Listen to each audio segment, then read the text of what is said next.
यो पंडा बाबा करा दूना। अभी आप सुन रहे हैं एसके म्यूजिक गाँव की प्रस्तुति। यो पंडा बाबा यो पंडा बाबा करा दूना पूजा। यो पंडा बाबा मंदिरे में एलिए यो पूजा करेला। यो पंडा बाबा करा दूना पूजा। यो पंडा बाबा यो पंडा बाबा मिक्स बाय एनके राजा।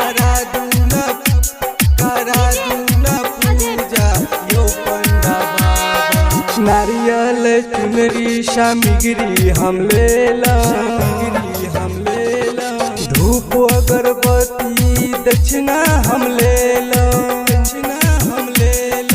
नारियल चुनरी सामग्री हम लेला। धूप अगरबत्ती दक्षिणा हम लेला। बैस का मंतरियो जल्दी पढ़बियो।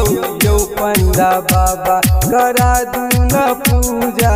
यो पंडा बाबा करा दूना पूजा। यो पंडा बाबा 9 दिन नवरात्रि में दियरा जरेलो।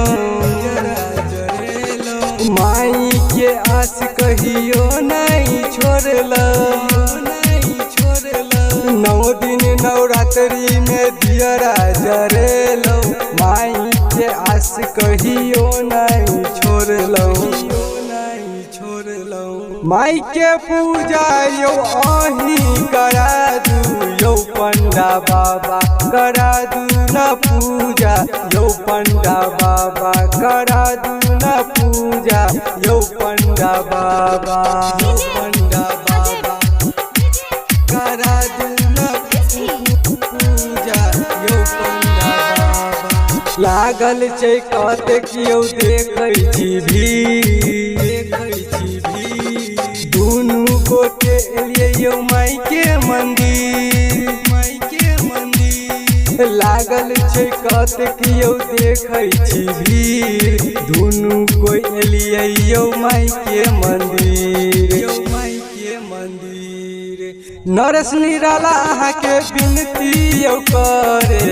बबुआ दियाला अहाँ के विनती यो करे। यो पंडा बाबा करा दूना पूजा। यो पंडा बाबा यो पंडा बाबा करा दूना पूजा।